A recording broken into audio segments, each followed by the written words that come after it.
அதுக்குள்ளே 3 மாதம் ஆயிடுச்சு ஃப்ரெண்ட்ஸ். நாட்கள் ஓடுறதே தெரியல. ஆமாங்க, செம்பனை மரத்துக்கு உரம் போட்டு இன்னியோட 3 மாதம் ஆயிடுச்சு. நாங்கள் வர்ற பாதையில் தான் இந்த உரத்தை வாங்கிக்கிட்டு வந்தோம் ஃப்ரெண்ட்ஸ். 3 மாதத்துக்கு ஒரு வாட்டி நம்ம செம்பனை மரத்துக்கு உரம் போட்டுக்கிட்டு வந்தோம்மா நம்மளுக்கு காய் வத்தாமல் எப்போதும் நம்மளுக்கு இருக்கும். ஃப்ரெண்ட்ஸ், வீடியோ முழுசாக பாருங்கள், உங்களுக்கு கண்டிப்பாக இன்ட்ரெஸ்டிங்காக இருக்கும். இன்றைக்கி பல வேலைகள் இருக்குது. அந்த வேலைகள் எல்லாத்தையும் தான் உங்களுக்கு நான் காட்ட போகிறேன். இது பெரிய செடி பெரிய செடி மாரி இருக்குது. இந்த மரத்தை பாருங்களேன். செம்பனை பழம் வெட்ட வர்றவங்க மட்டையை வெட்டாமல் இப்போ மட்டை எவ்வளோ இருக்குது பாருங்கள் ஃப்ரெண்ட்ஸ். இப்போ மட்டை நிறையா இருக்கிறதுனால பழம் வெட்டுறதுக்கும் வர மாட்டாங்க. இன்றைக்கி நாங்கள் ஒரு முடிவு எடுத்துட்டோம், நம்மளே மட்டையை வெட்டலான்னு. மரத்துக்கு உரம் போட்டு முடிச்சிட்டு பிற்பாடு அடுத்த வேலை நாங்கள் அதே தான் செய்யலான்னு இருக்கோம். இந்த இடத்துல 2 தென்னை மரம் இருக்குது ஃப்ரெண்ட்ஸ். அந்த 2 தென்னை மரத்துக்கும் உரம் போட்டுடலான்னு இந்த இடத்த கொஞ்சம் சுத்தம் பண்ணிக்கிட்டு இருக்கேன். தென்னை மரத்தோட அந்த மட்டைங்கெல்லாம் கீழே விழுந்து இருக்குது.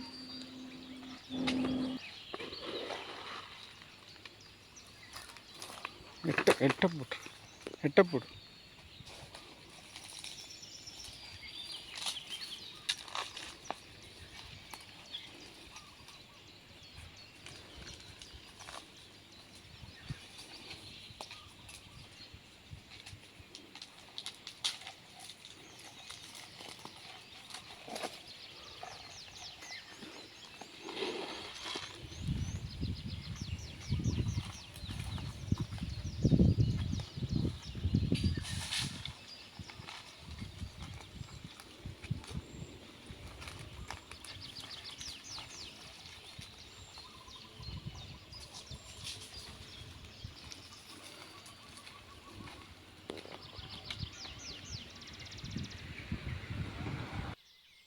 இந்த கத்தி கூட ஃப்ரெண்ட்ஸ் இன்றைக்கி தான் நாங்களே வாங்கிட்டு வந்தோம். இன்றைக்கி நானும் என் கணவரும் ஒரு முடிவோடு தான் வந்திருக்கோம்.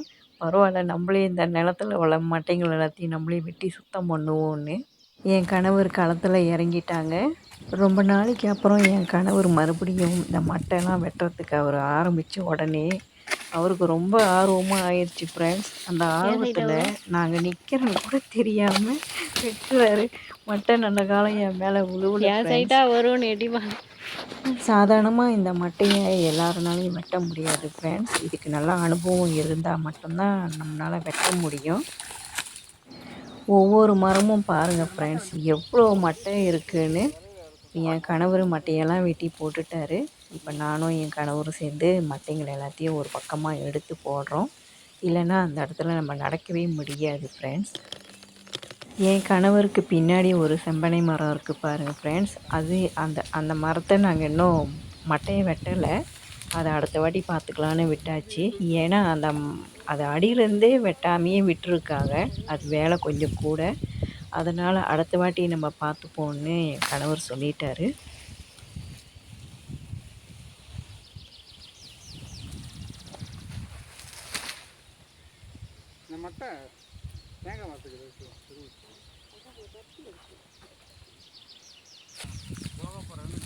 இங்கே பார்த்தீங்களா ஃப்ரெண்ட்ஸ், காஞ்ச மட்டை எவ்வளோ இருக்குதுன்னு. இவ்வளவும் மரத்தில் இருந்துச்சுன்னா பழத்தை எப்படி வெட்ட முடியும்? அதனால் நாங்கள் எல்லாத்தையும் நாங்களே வெட்டி சுத்தம் பண்ணியாச்சு. இப்போ தான் பார்க்கவே மரம் அழகாக இருக்குது ஃப்ரெண்ட்ஸ். இந்த மரத்தை நாங்கள் சுத்தம் பண்ணிட்டு பிற்பாடு மரம் பார்க்கும்போது மரம் என்கிட்ட பேசுகிற மாதிரி எனக்கு தோணுச்சு. ஏம்மா இவ்வளோ நாள் எங்கம்மா போனீங்க, இப்போ தான் என்னை எல்லாம் வெட்டி சுத்தம் பண்ணியிருக்கீங்க அப்படின்னு சொல்கிற மாதிரி எனக்கு தோணுச்சு ஃப்ரெண்ட்ஸ். ஒவ்வொரு மட்டையும் பாருங்களேன் எவ்வளோ பெருசாக இருக்குதுன்னு. செம்பெண்ணை மட்டை வெட்டி முடித்தாச்சு ஃப்ரெண்ட்ஸ். இப்போ வெட்டி போட்ட மட்டையை எல்லாத்தையும் நாங்கள் இப்போ சுத்தம் பண்ணி முடிச்சிட்டோம். அடுத்தது செடிக்கு தண்ணி ஊற்றுற வேலை இருக்குது ஃப்ரெண்ட்ஸ். முன்னுக்கு நாங்கள் தென்னைக்கண்ணெல்லாம் நட்டு வச்சுருக்கோம். அந்த தென்னங்கன்றுக்கு எல்லாத்துக்கும் செடிக்கு எல்லாத்துக்கும் தண்ணி ஊற்றணும். நாங்கள் இந்த நிலத்தை வாங்கி நட்ட தென்னங்கன்றுனா அது இது தான் ஃப்ரெண்ட்ஸ். அவங்களும் நல்லா அழகாக வந்துட்டாங்க. பின்னாடி நாங்கள் தென்னங்கன்று இடையில நாங்கள் நிறைய நட்டு வச்சோம் ஃப்ரெண்ட்ஸ். அந்த தென்னங்கன்றுக்கு எல்லாத்துக்கும் என் கணவர் தண்ணி ஊற்றுவாங்க. நான் மின்னுக்கு போகலான்னு இருக்கேன், என் கூடயே வாங்க. மின்னுக்கு பழமரங்கள், பூச்செடிங்க இதெல்லாம் இருக்குது ஃப்ரெண்ட்ஸ். இப்போது அந்த பழமரங்கள், பூச்செடிலாம் எவ்வளோ நல்லா வளர்ந்துருக்குன்னு நான் உங்கள்கிட்ட காட்டுறேன் வாங்க. நிலத்துல தண்ணி இல்லை ஃப்ரெண்ட்ஸ், மழையும் தூர்றதில்ல. தண்ணி பற்றாக்குறையாக இருக்கிறதுனால நாங்கள் வீட்டிலேருந்து தான் நாங்கள் தண்ணி எடுத்துகிட்டு வரோம். இந்த மாதிரி போத்தலில் தான் ஃப்ரெண்ட்ஸ் நாங்கள் தண்ணி எடுத்துகிட்டு வந்து செடிங்களுக்கு இப்போதைக்கு ஊற்றிக்கிட்டு இருக்கோம். இந்த மாங்காய் செடி எவ்வளோ பெருசாக ஆயிடுச்சு பார்த்தீங்களா? ஆரம்பத்தில் நாங்கள் நட்டப்போ நல்லா வந்த மாதிரி இருந்துட்டு திடீர்னு காஞ்சிருச்சு ஃப்ரெண்ட்ஸ். இப்போது நல்லா வந்திருக்காங்க. இங்கே பார்த்தீங்களா, நான் ஏற்கனவே ஒரு வீடியோவில் காட்டியிருப்பேன் சைனீஸ் ஃப்ரூட்னு சொல்லி. இந்த செடியில் நிறைய காய் இருந்துச்சு ஃப்ரெண்ட்ஸ், எல்லாம் கீழே விழுந்துட்டுருக்குது. இப்போ 3 காய் தான் இருக்குது. பெருசாக ஆயிடுச்சுன்னா நான் கண்டிப்பாக உங்களுக்கு நான் காட்டுறேன் ஃப்ரெண்ட்ஸ். இன்ன வரைக்கும் எனக்கும் தெரியல, பெருசானால் தான் இது என்ன ஆரஞ்சுன்னு தெரியும். இந்த மாங்காய் செடியை நான் ஒரு வீடியோவில் காட்டியிருப்பேன், நிறைய பூ பூத்துருந்துச்சு ஃப்ரெண்ட்ஸ். இந்த பூச்செடி என் தம்பிக்கிட்ட கேட்டு நான் எடுத்துகிட்டு வந்து நட்டேன் ஃப்ரெண்ட்ஸ். இப்போ பாருங்களேன் எவ்வளோ பூ மொட்டு இருக்குன்னு, மொட்டு நிறையா இருக்குது ஃப்ரெண்ட்ஸ். இந்த தென்னங்கன்றை பண்டி ஏற்கனவே நோண்டி போட்டுருச்சு ஃப்ரெண்ட்ஸ். இப்போ மறுபடியும் நட்டு வச்சு அதுவும் நல்லா வந்துருச்சு. இங்கே பார்த்தீங்கன்னா செம்பருத்தி பூ வீட்டில் வச்சுருந்தேன் நான். சரி நிலத்துல எடுத்து போய் நடுவோன்ட்டு தான் நாங்கள் நட்டோம். அதுவும் நல்லா அழகாக வந்துருச்சு ஃப்ரெண்ட்ஸ்.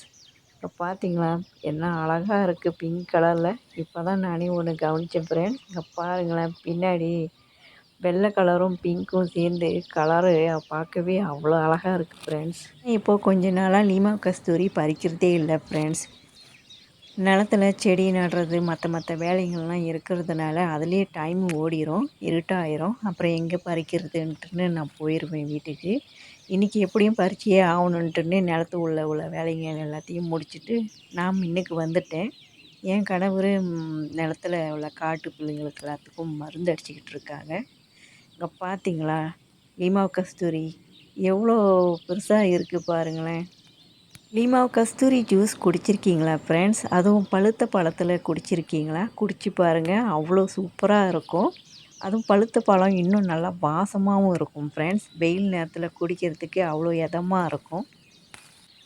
இந்த செடி ரோட்டு ஓரத்தில் தான் இருக்குது ஃப்ரெண்ட்ஸ். அதனால் போகிறவங்க வரவங்கெல்லாம் பறிச்சுக்குவாங்க. அவங்களுக்கு வேண்டியதை அவங்க பறிச்சுக்குவாங்க. நான் எனக்கு எப்போ வேணும்னு வந்து பார்க்குறப்பெல்லாம் காய் வற்றாமல் இருந்துக்கிட்டு தான் இருக்கும் ஃப்ரெண்ட்ஸ். நான் இந்த இடத்துல போர்டு மட்டும்தான் எழுதி போடலை ஃப்ரெண்ட்ஸ், யார் வேணாலும் பறித்துக்கலாம்னு. எனக்கு வேண்டிய காய் நான் பறிச்சுக்கிட்டேன் ஃப்ரெண்ட்ஸ். இங்கே பாருங்கள் இருட்டவும் ஆரம்பிச்சிருச்சு. நாங்களும் இன்றைக்கி உள்ள வேலை எல்லாத்தையும் நாங்கள் முடிச்சிட்டோம் ஃப்ரெண்ட்ஸ். உங்களுக்கு இந்த வீடியோ பிடிச்சிருந்தா லைக் பண்ணுங்கள், உங்கள் தெரிஞ்சவங்களுக்கு ஷேர் பண்ணுங்கள், மறக்காமல் சப்ஸ்கிரைப் பண்ணுங்கள் ஃப்ரெண்ட்ஸ். டாட்டா பாய்.